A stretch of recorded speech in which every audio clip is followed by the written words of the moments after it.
Hi, I'm Sandi Genovese, and we're looking at a way that you can document all of 2014, in this case divided into the seasons, the 4 seasons. What I have here started out to be sort of like a Rolodex, and I'll turn it a little sideways so you can see that I've got lots of different colors for what will be like the scrapbook pages inside, but it's divided by each of the seasons. So because the first January is going to be starting with winter, I have a divider page with winter. And then if I move these, so we go to the next divider page, you can see here is spring.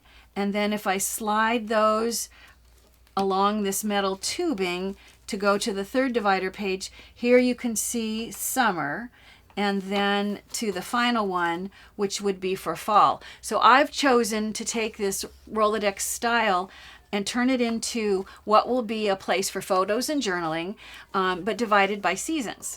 Now, if you look at the actual holder, one of the reasons that I like this so much, I found this at the Container Store, and it has just this rubber cylinders as the front and the back, and then the metal tubing. This is how the pages are attached, is on the tubing, but in a Rolodex style. So if I open up to one of the pages and slide this, it allows you to put as few or as many pages as you want. If I want to pull this page out, it's just like pulling a page out of a Rolodex. It comes out easily and it slides back in easily. So we're going to see first how to make these pages that are the divider pages and then the inside pages. So in order to do that, I started with paper that is 4 1/4 inches wide and 4 inches tall. And the size really was dictated just by the size my photos usually are, and by wanting to get the best yield from the master sheet. It was an 8.5 inch piece of paper, so by cutting it right down the middle, that meant that one dimension was going to be 4 1/4. The beauty of this particular holder is that I can make all these pages as fat and as tall as I want. If you look at what came in there, these are the actual pages that came in this holder, and this is the actual dividers that came. Lots smaller, but they're not really as big as what I want to use. That's one of the reasons I liked this particular holder. So as I said, I cut my pages to match the holder and to match my photos. So once that's achieved, now you have to look at how you're going to attach it. So you need the holes. Now there's a lot of different things you can do. Rolodex makes a little punch, and it works in all of these same style of holders. Here is a sample of one of the cards that came out of my holder, and all I did, you can just place it onto the larger size cards that I'm going to make and see where the openings are. And then this is actually a punch, and when I open this up, I'm going to line up the little slits on the existing card so that they match up with the little spots on my punch. So they're lined up right there, and I'm going to just bring this over, and then all I have to do is pull out the one that's already got the holes, leave this one in, and you'll hear it. So it's now punched these fun little holes that will then make it easy to put, I'll bring this over so you can see, to put in, and if you want to take it back out. I noticed that these are really just kind of like funky looking ovally circles. So it made me wonder if I could also use a circle punch. These are not expensive, but if you already have a circle punch, maybe you don't have to buy anything. So I went back and I tried, and sure enough, it works great. So if I take the cards that I'm going to be using and I lay this down, I'm going to punch my circles out there. I've done it on this side, so I've drawn the circles to make it a little easier for you to see because it's white on white. But see how my circles are just inside that opening? So I'm going to leave my pattern in place and then take my 1/4 inch punch and line this up and punch the first one, and then line it up and punch the second one, and you can see it doesn't do any damage to this. It gives me the circles. Now all I have to do is go back with my scissors and trim out a little channel on both sides of that circle in order to create the cards that are then, bring it back over here, gonna slide in and slide right back out. Pretty fancy and pretty easy too. After I've got all the cards cut, and I cut all of the interior cards and the seasonal cards are all the same dimension and all punched the same way. The only difference is that the ones that are decorated for the seasons, that are what I call the divider pages, they have a little tab on the top. So if you look here at this sheet, I've got a whole bunch set out because I discovered lots of choices.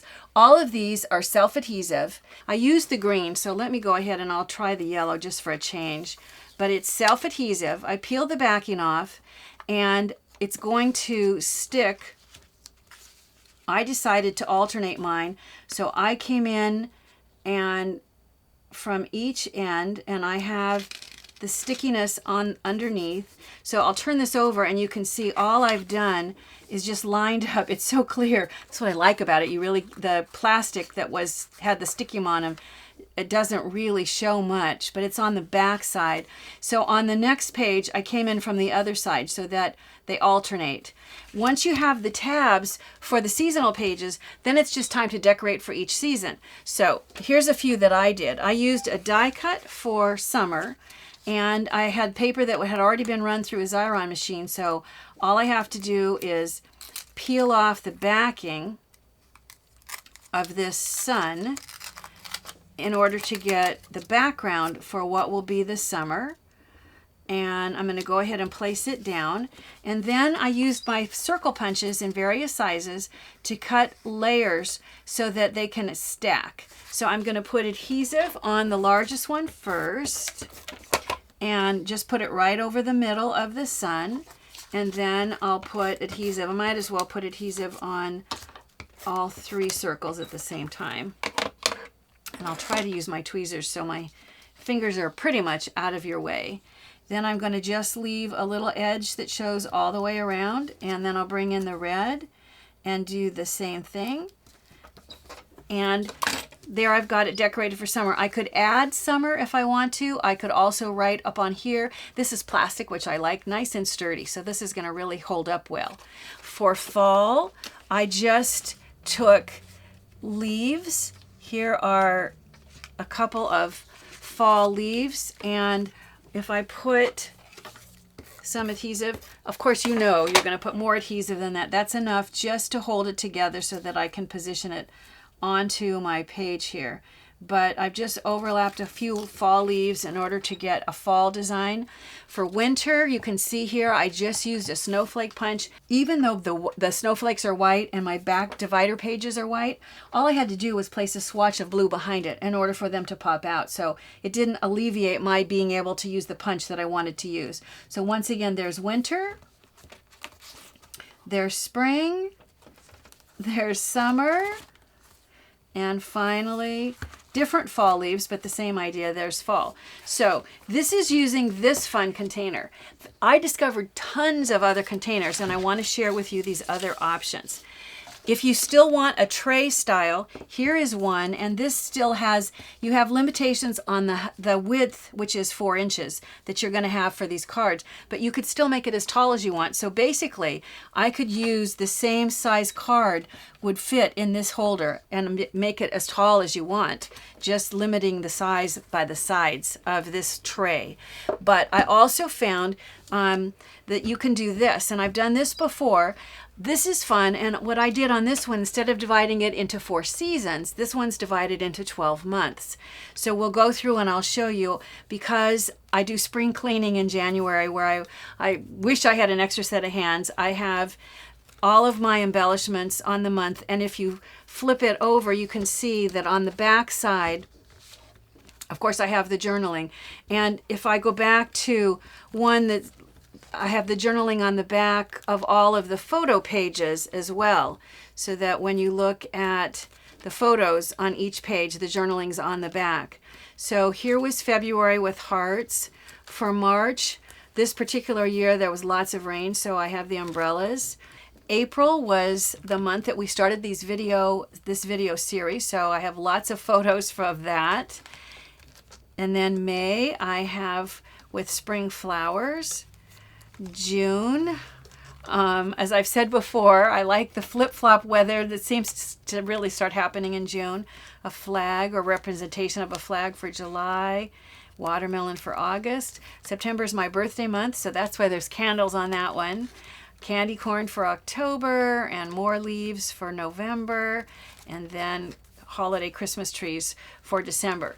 The thing about this, I love seeing all these colors on the side. You'd make it just the same way. You just use the cards that came in this as your guide, but you can't make them taller and you can't make them wider on this particular format because as they cycle around, they can't drag and prevent the whole thing from turning or from rotating. So this rotary style, as much as I love it, it does have the limitation of not being able to increase the size of the pages. So if you have larger photos that you want to share or you want to store, that may not be the best choice. The whole beauty of making it yourself is you get to pick. Whether you choose the rotary style or the tray format, you're sure to enjoy the simple project that combines photos and journaling in a really unique way.